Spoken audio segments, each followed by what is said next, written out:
And just so everybody knows, Donna got fiber before I did. And she made it a point to rub that in my face constantly that she had gigabit internet. every time we would upload an episode, she goes, "Mine's done. What percentage is yours at?" It's at 5%, Donna.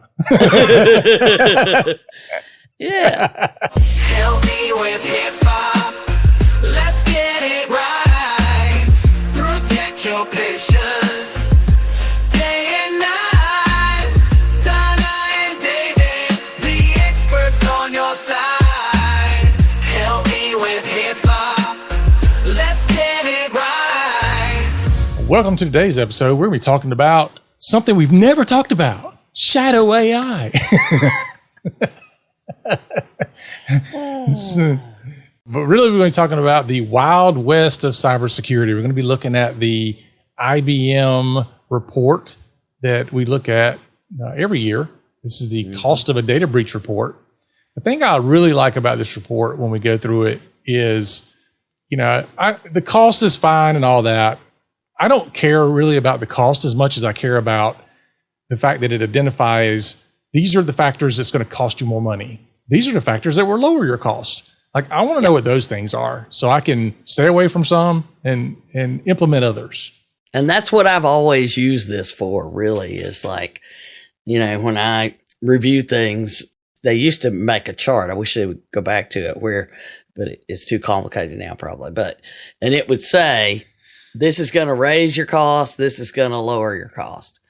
And I would say, okay, the top things that are going to raise the cost, we don't want to do. And the top things that'll lower it is what we're trying to do. And that's what we're focusing on. So it helps, make decisions when you do it that way. Well, maybe if you give the information to AI, it can create the chart for you. Yep, that's what I'm going to have to do. I'm going to have to see if AI will do it for me. Yep. Yeah. So a lot of buzz happening in AI right now. You going to talk about a little bit of that before we dive into this? That, or we can talk about it when we get to the AI section. Either way. Well, yeah, let's either way. It'll work. Either way. Okay. Well, we'll dive into the report. And for those of you who are interested in the, what's happening now in AI, we'll sprinkle that in along the way to just salt and pepper things good. So here we go.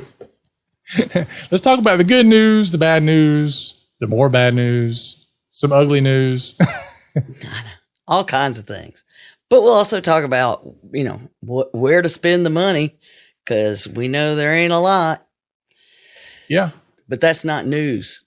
There's never been money in healthcare. For those who think we don't have it now, but no. Very, not, at least not in private practice. It's not been, there's never been money for technology, security, any of those things. The only difference is, what it is you're trying to spend the money on. That's it. It's the same issue. But we rely on it way more now. And these data breaches and downtime things tell us just how bad that can be. So the really good news, the global average, for the first time in 5 years, the global average cost of a data breach is down to $4.44 million. That's a big drop, first time in 5 years. And global average is the key statement there. Yeah. Because it didn't happen for the U.S. The U.S. went up because, I don't know, there's a lot of theories that put forth. But the cost went from $9.36 million to $10.22 million.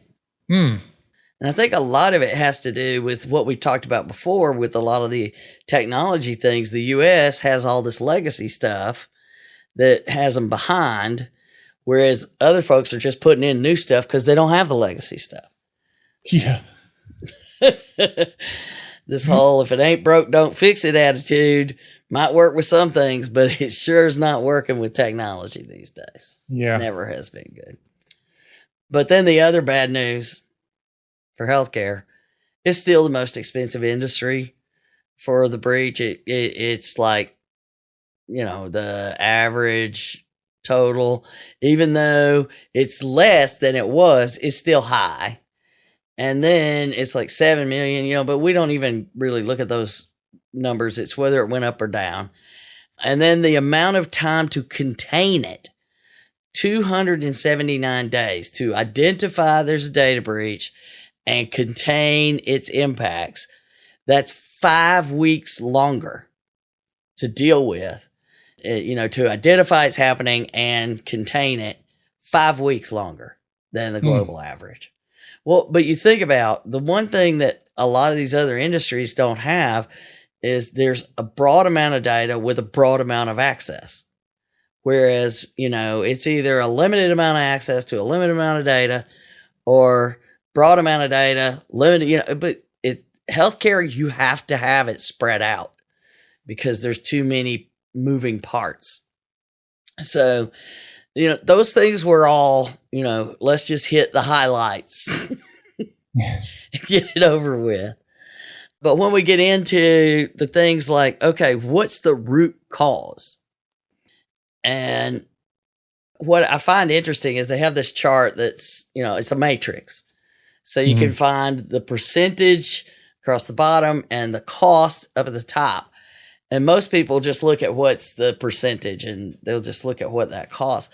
But I want to look at the highest cost as well as the highest percentages. Yeah.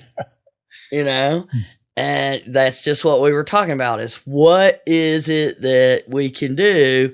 Because the inside stuff, those corner stuff, if I can move everything in there, then I'm going to have a lot more control.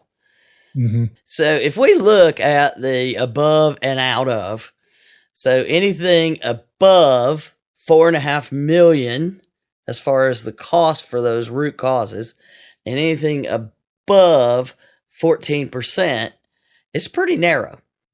You got two options. Well, you got two that are above 14%. That's third-party vendor and supply chain compromise, which is just a little less than 15%. And then almost 16% is phishing as far as the root cause. Yep. But when we come to the cost, it's a whole different ballgame. Yeah. Because a malicious insider costs $4.92 million on average. It just now, it doesn't happen as often. Yeah. Yeah. And good news is that number went down. But there's a lot of things that I think that AI is going to still impact that as well over the long term. And both phishing and third party are above 4 million. In fact, third party's just below, literally at 4.91 million. Third party so it's the highest percentage price combo. Phishing is the highest percentage and the price is a little lower. And then compromised credentials, which are kind of go hand in hand with a malicious insider, because once somebody has their credentials, they become an insider. Yeah. You look at it that way, and that's just a little over 10% of the cases. So you look at all of those, and if you add up all the ones that cost more than 4.5 million, as far as what their percentages are, you've got the vast majority of them. Yeah. I was actually surprised that the vulnerability exploitation is lower on the happenings. So it's almost equal with malicious insider. But see, you got to remember, this is looking at 2024 data. Okay. The report tells you about what's, like the end of the previous year. So the time frame it covers, is not this year's data. This year, I think the compromised credentials and vulnerability exploitation, SharePoint alone. Yeah. You know what I mean? So I think we're going to see dramatically different numbers. And, the knowing that I'm going to take this steal, and we know malicious insiders, compromised credentials, third party, phishing, biggest issues. Mm-hmm. Most expensive issues. But to your point, though, if you look at this, if I were to say, let me tackle the ones that are biggest, let's say I decide vulnerability exploitation is low enough for me not to worry about. And of course, this is last year's data. And to your point, this year, we've had a lot of vulnerability exploitation. So it's hard to say when you're making these decisions, where should I put vulnerability? But wait, there's more, because we'll get there in a minute. Because we'll get to that in just a minute. Because for me, I was looking at it and I'm expecting compromised credentials to be way higher than it was. I mean, I know it's expensive, but the percentages, and then I think about, the reason it feels way higher is there's been so many recently. Okay. Right. And I would say too that this is probably based on the ones that are reported. So, well, yeah. It's the only people willing to talk about it. Yeah. Yeah. I think sometimes you and I feel these numbers differently because we know of things that probably aren't getting reported. Yeah. And yeah. Yeah. So moving right along, when they took them all and they lumped them together, so to speak, and broke it down into 3 areas. 1, malicious or criminal attack. 51% of a data breach cases, malicious or criminal attack. 51%. Mm-hmm. 23% IT failure and 26% human error. And human error is, the credentials and that kind of stuff. IT failure, your vulnerabilities, and human error is phishing. But you see where it's going. But then it was interesting when they pointed out something and they made a comment. And again, I'm going through this report looking for information that is valuable for me as a business owner on how to manage the potential of a data breach and the damage if I have one. And it said human error and IT failure, which are preventable with robust employee training and proactive security measures. Well, there are 2 adjectives in that sentence that we'd have to explore. Yes. Robust and proactive, maybe? That would be it. Wow. But yeah, so but robust 49%. Employee training. Yeah. Yeah. And so really what I'm looking at there is you can fight off the criminals and the malicious stuff, and you've got to do stuff with that.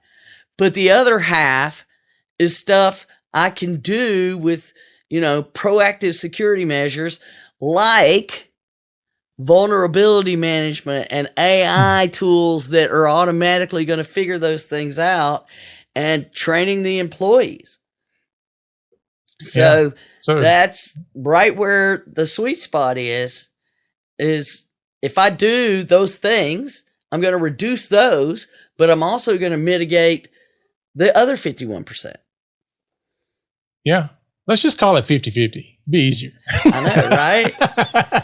But yeah, just do those 2 things.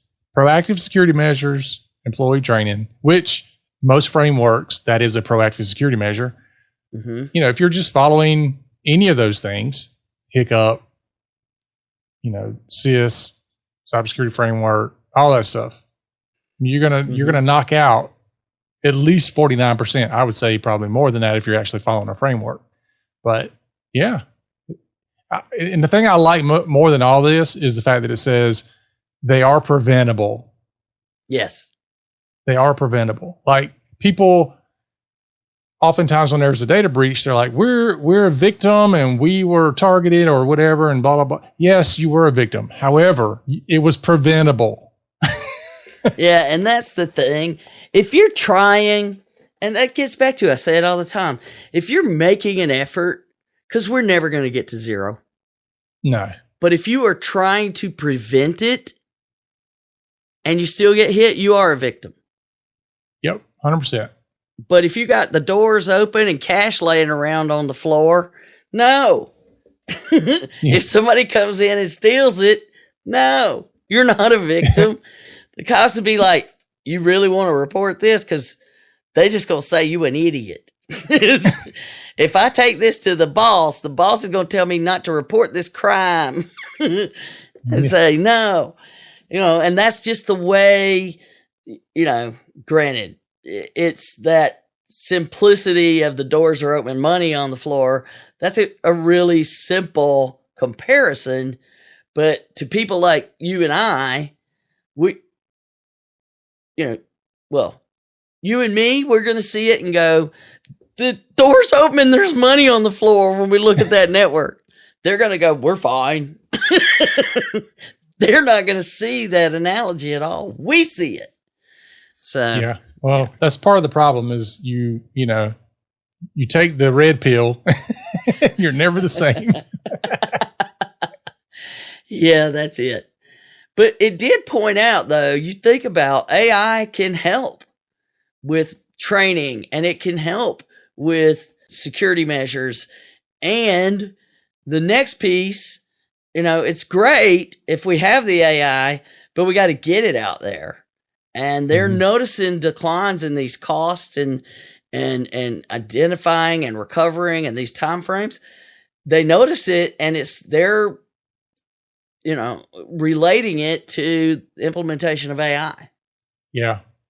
Well, AI is everywhere, and it's going to be everywhere for the foreseeable future. Yep.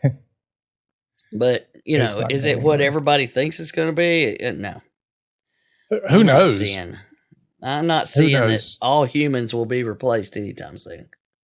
No, I think there's going to be a lot of people who, are probably going to sit back and go, well, I didn't see this one. I thought, they're going to destroy everything and everybody. And then other people think it's going to be a panacea and dystopia or whatever. But I think there's just so many unknowns. I'm not even willing to make an assumption of what might happen.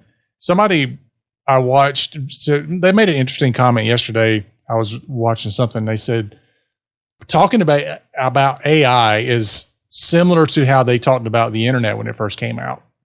Yeah. It's like, it was it was amazing, all the stuff you can do with it, but it quickly loses its appeal to talk about. Like, you don't hear people talking about the internet anymore. No. And the reason why is because the internet itself as a topic is not relevant. It's what you can do on top of the internet. And he said that's what AI is going to be like. It's not that AI in and of itself is going to necessarily be the thing that people talk about. It's what gets built on top of it that's going to be the amazing thing. Oh, absolutely. And but that's the way we've always, you have the technology and then you have the use. And then you have the technology and then you have the use. And one of the uses is to build new technology that you can then use for other uses. So, I mean, it's a vicious cycle that we get into. Yeah. But and just so everybody knows, Donna got fiber before I did. And she made it a point to rub that in my face constantly that she had gigabit internet. every time we would upload an episode, she goes, "Mine's done. What percentage is yours at?" It's at 5%, Donna. Yeah. So we did all talk about, connection. Some people, unfortunately, still having to talk about connection speed, but we did for a long time. What do you got? I got fiber. Yeah. Well, on that note, if we're doing news, on that note, AOL just killed off dial-up this week. They made the decision that dial-up is no longer. So, can you believe in 2025 we still have people on dial-up? I'm sure Grandpa somewhere is like, I ain't doing it, and they're still trying to get the teenager to come over and figure out why the dial-up's not working. I still miss the sound though. I know. There was something satisfying about that connection. It connected, but always on, but I even had a DSL running over an ISDN line. So, I mean, I had crazy stuff, and I let them cut the phone wires that were running to the house. We were getting some equipment in to do something, and I'm like, yeah, cut them. Just cut them. And they're looking at me like I got 5 heads. And I'm like, I know what every one of those wires is for because I watched them run them. And I don't use them anymore. Cut them. And it was like, okay, ma'am. They thought I was just going to like nut out, or something. But back to the report. Until we have these security tools in AI, that's the key element.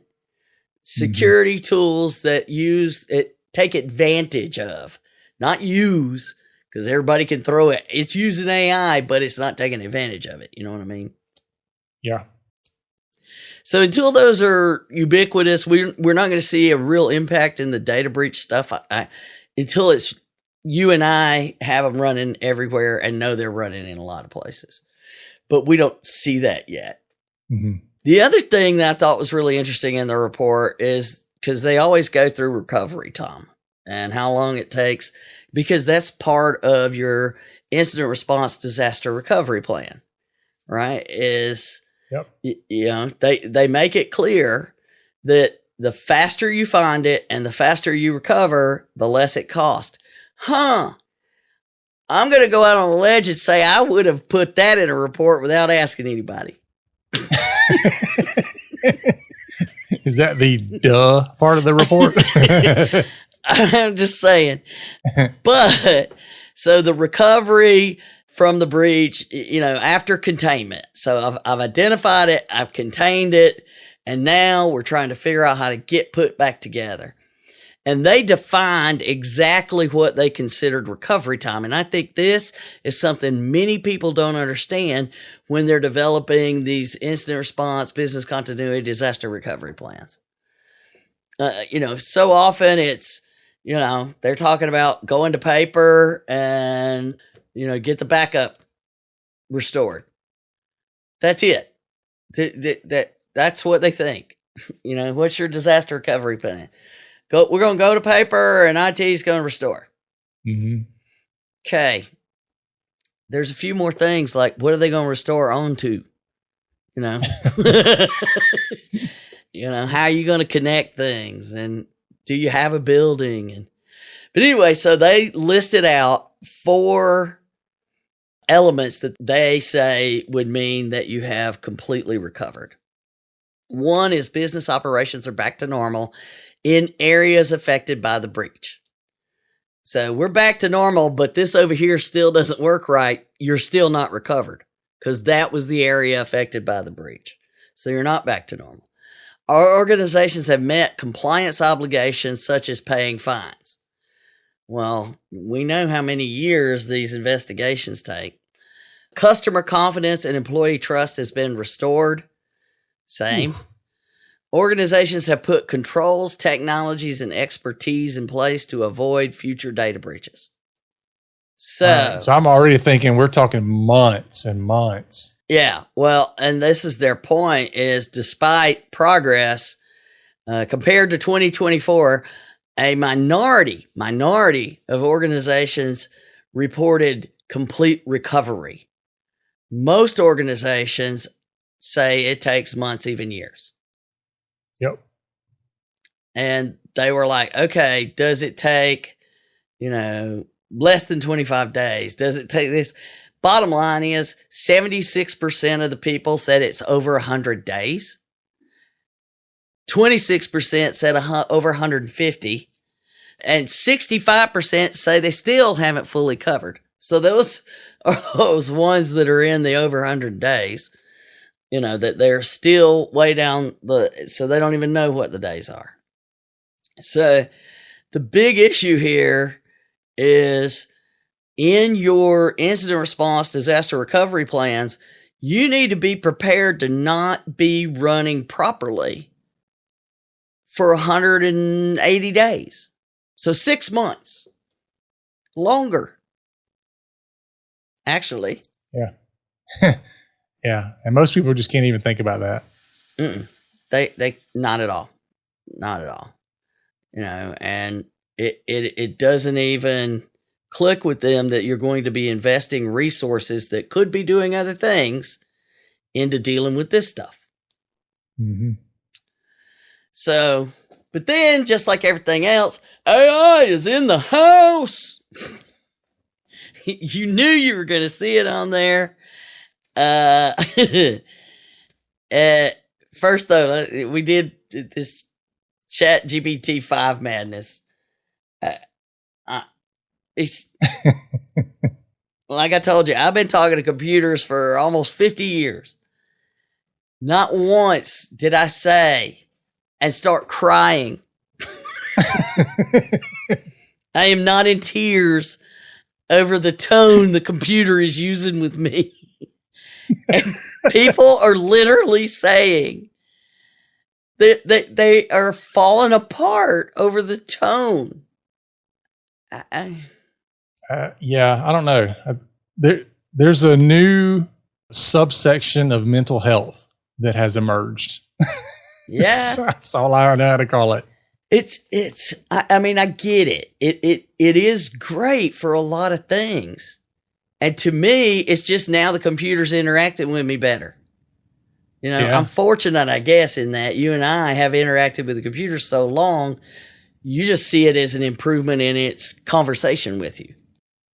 Yeah. I mean, we had the ability to chat with something that was similar to AI back, 1988, I think it was. Now, it wasn't true AI. It was the way they had it built. Basically, it just took in what you said, remembered it because it ran locally, remembered it and kind of spit it back out at you in a way that made it feel like it knew who you were. But still, it's very similar to today's chatbots. I don't know. Mine still doesn't know who I am. I have to remind you. It called me Mary today. You must have the older version. That was on 5. No, I have this problem all the time. So, but it seems to do it on the Windows client. It is, they do say that your AI model can be reflective of who you are. So it could be that you've trained it for that. Maybe you interact with it sometimes during a schizophrenic episode. Maybe it just sees me in so many different ways. It assumes it's multiple people. This can't be the same person. This can't be Donna. So we know with this kind of backlash, you said from a social experiment, this is telling, Yeah. And I hope somebody takes all of these social media posts about this and really looks into what people were saying and how they've become attached to, I had somebody, because I thought it was funny, because it'll say cool things that's funny, when I told it, we only need the outline to do a podcast, and it went, respect, that's funny. And I'll say, oh, no, you don't need to do this. And it says, oh, I apologize. You're right. I'm fine with that. It's having a conversation. But I had somebody go, it doesn't need to tell you, it doesn't need to be nice to you. And I'm like, if I want people to talk to it, So that was in the beginning. Now I'm like, oh, it can't be nice because people get too bonded with it. I don't know. Yeah. That bonding, though, is costing us money, and it's going to cost us more. Well, here's what kind of scares me about it, not really in a fearful way, but just from a progress standpoint, because GPT-5 rolled out. It's far, far better than the other models in every aspect they measured. But people are complaining about the fact that the personality changed. Now, does that mean that they're going to now prioritize personality above progress? Yeah. And so we're not going to look at a bunch of time and energy and resources being put into making the model better, faster, stronger, $6 million manish. Or are they going to say, it just needs to be more relational? I'm like, for me, I don't care about a relational. I want bigger, faster, stronger. Yeah, I mean, it's like everything else. It needs to be reasonable and appropriate. And there you go. And these things don't sound reasonable and appropriate, these reactions. So you're right. People need help. But getting back to the report, just so telling that people are that connected to AI and you don't think you need to be watching it. I mean, that's huge. And in these numbers, which again, 2024, and I would wager the second half of 2024 was when a ton of things started using AI that haven't in the past. Mm-hmm. And so 13% of organizations had breaches involving their AI model or apps. So like data poisoning or using it to get into the systems. And, that's a small percentage of the total. But when you consider that wouldn't have even been on our radar 2 years ago, so we're expecting rapid growth, but 97% of those ones didn't have any real access controls for the AI, which means if you don't have access controls, what's going to happen? It's going to run rampant. Mm-hmm. So most of those security incidents reported had to do with unsanctioned AI versus sanctioned AI. So sanctioned AI, meaning I vetted it, I've decided, yes, you can use it, and here's how you're going to use it. And this tells us, in no uncertain terms, that people are tied into using these things, and they're going to use them. Well, I think one of the most, I won't put it negatively, one of the craziest comments I've heard is when somebody tells me we don't use AI in our business. And I'm like, oh yeah, you do. You just aren't aware of it. Yeah. I can promise you it's being used. It's either being used in the back end of tools you already have, or it's being used by your employees, staff, or otherwise. It's being used somewhere. Yeah. Well, and that's what they were showing is 8% of the total breached organizations couldn't even tell for sure if they had had an AI security incident because they didn't know. So that 13% number could be higher.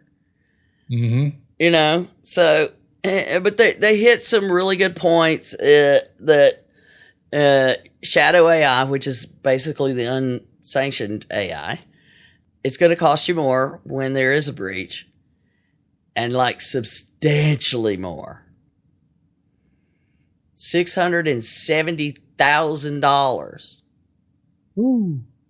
And you're 65% more likely that it's going to contain protected information, PII, PHI. And they take longer to detect. There's nothing good about it. No. So shadow AI is going to be great to solve a lot of problems. But AI is going to create some big problems. Yeah. Those are both very fair. You really, my opinion is you really need to go to your team, your staff, your employees and say, look, we want you to be able to use AI. And you're going to have to figure out a way to give them something to use and put parameters around it. Because if your response is you can't use AI, that's not going to work. No, not at all. And I've heard so many people say, well, they tell me I can't use that at work. And I was like, people are using it. They can say it all they want, but it's being used somewhere just like you. Oh, yeah. Well, the response is we can't use it at work, but we can use it at home. Or I can log into my personal version at work, and I'm not using it, for work. I'm using my personal account. Stuff's going to end up, and if they got a relationship, if they're having a relationship with it, you think they're going to wait 8 hours to get home before they talk to it again? No. They're texting with it on their phone. Oh my gosh. Anyway. Yeah. I mean, it's a real problem, and I feel bad for some of these people. It's one thing to have the opinion, but to say I'm having a meltdown over it and I can't even use it, what are you using it for? You know? But anyway, back to the report. And here was something that I thought really explained AI situation, what they were looking at in the numbers. AI adoption has outpaced oversight. We're really solidly aware of that. Yep. You know, I'm on the AI task group for HSCC, and we've got somebody working on third-party vetting, somebody working on policies and governance, I'm working on education and enablement. We've got medical devices. I mean, we've got people working on all these different areas actively because people aren't keeping up. And it's not easy for us to do it. We're volunteers. So anyway, this year's research quantifies that governance gap and the cost it carries. So we know there's a governance gap and it's expensive. That's $600,000 just in these numbers. Most organizations said they don't have governance policies to mitigate or manage the risk to AI. So we're not managing the use of it, nor are we managing the risk it faces or have a plan for what to do with it. So for those that do have one, less than half have strict approvals for deployments. And, you know, we have written, I gave away at a webinar last March. I think it was last March. Could have been before. But last March, a policy about how to control AI deployments and have people for vetting, all of that stuff. Well over a year ago. And then their point, that deficiency had consequences. Not only do these organizations leave themselves open to security, operational, and reputational risks, but they've paid a steeper cost than average when breached. Okay, that sums it up pretty nicely, but when you say 63% had no AI governance, 87% had no policies for mitigating the risk. So even if they had something for governance, they weren't doing it. And oh, by the way, the bad guys are using it because they did make note. It was like prep time for a phishing email went from 16 hours to 5 minutes. Wow. You just wait till they start rolling out all the AI agents in full force, because now you can have a massive team of hackers, bad guys doing things because it's all AI. You could just, here's your task, go do it. And I mean, you've just created an army of bad guys. Yeah, I don't think people understand what an AI agent is, though. Let's do a little quick education bit so they understand what we're talking about here, because I think those are going to have a big impact on data breach potential and security issues. Yeah, well, in a nutshell, the agent can do things on your behalf and it can make decisions for you. And they are what's called multimodal, meaning they can go and do different things in different platforms and different areas. And so think of it like, instead of me saying, give me a list of hotels in Charlotte, North Carolina, and tell me which one's the best, you can say, go look for a list of hotels in Charlotte. They're in this date range, and book the hotel for me and do all this other stuff. And it'll take care of everything. It can act on your behalf. So now it's going to start acting on the behalf of everybody, even the criminals. Yeah, because then I could say, here you go to LinkedIn, go to MGMA's group, scrub the list of members of that, scrub that, grab their email addresses, put them all into this database, and then start sending phishing emails to all those. And then when you get a hit, follow this other thing. Yeah. So, I mean, we're looking at some very scary capabilities that they're already there. They're not coming. It's just they haven't become prolific yet but they're already here. And, I'm not putting my credit card number in there and all of my stuff and all my access to stuff. But, you can even have it just stopped and prompt you for things.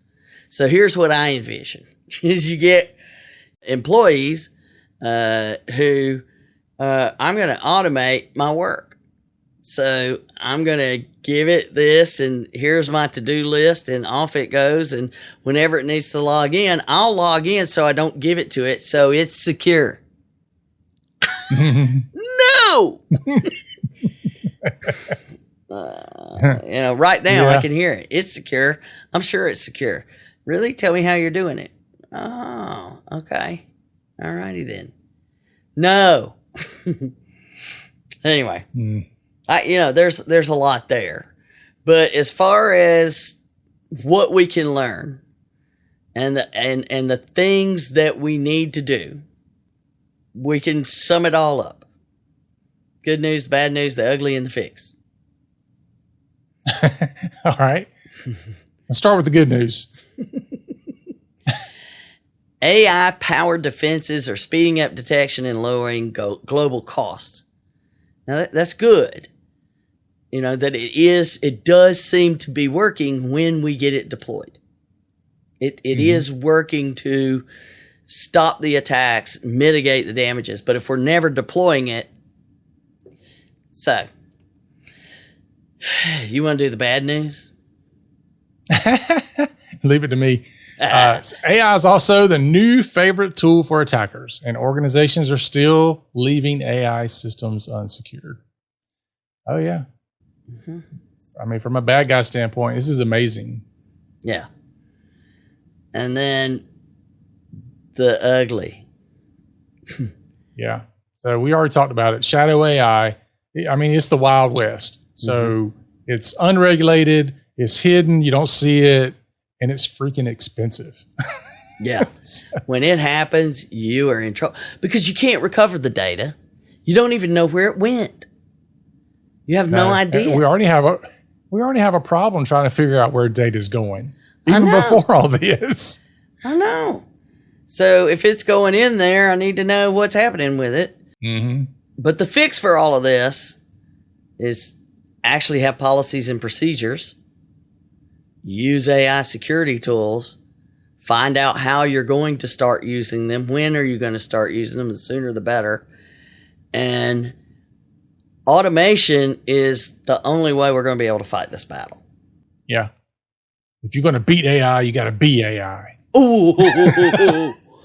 Ooh. There you go. Trademark that. Yeah. There you go.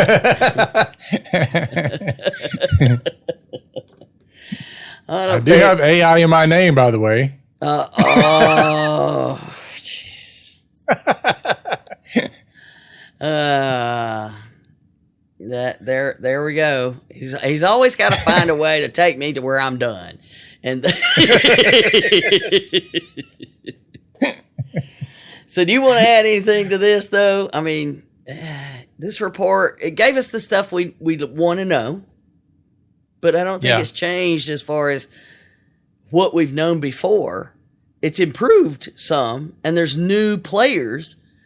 Mm-hmm. But having a proper governance program, having a informed incident response, disaster recovery, having people trained and prepared to handle these cases, and lockdown phishing,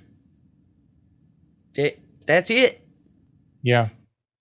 I mean, I think for a lot of it, it's no matter what you throw at it, you still have to do the same things you've always had to do. Yeah. We're not asking for you to do anything differently. If anything, what we're asking for, we mentioned earlier, is instead of employee training, let's focus on robust employee training.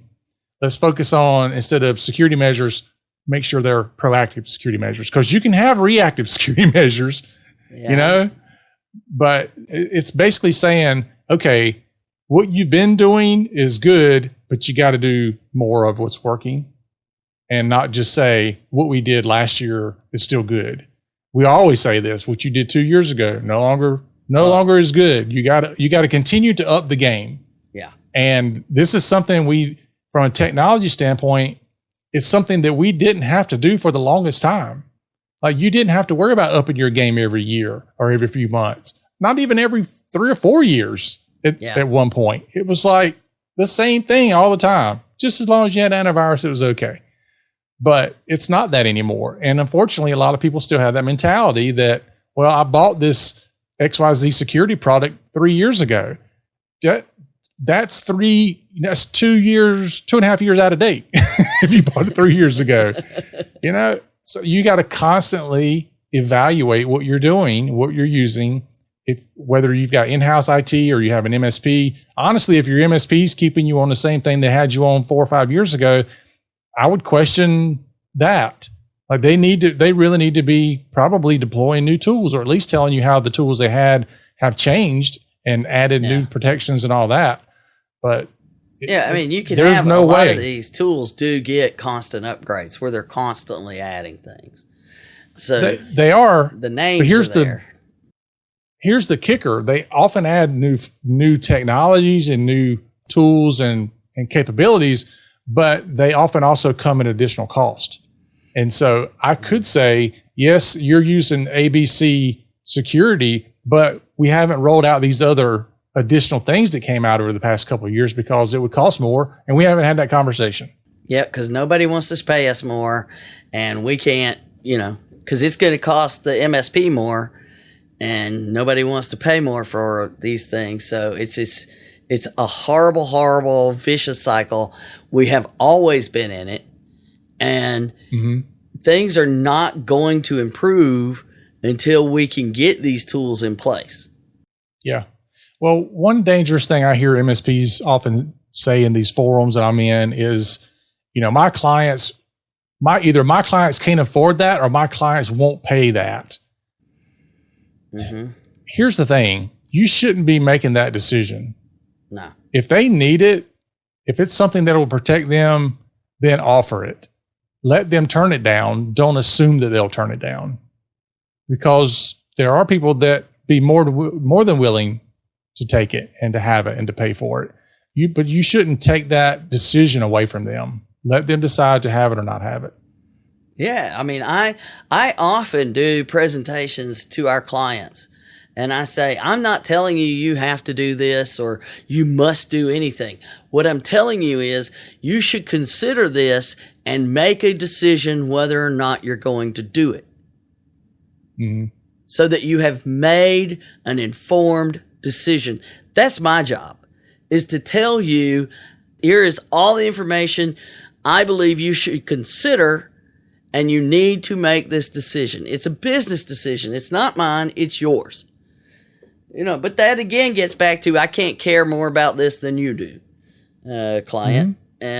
But that is really where you're supposed to be, is to say, you pay me to keep you up to date and use my expertise.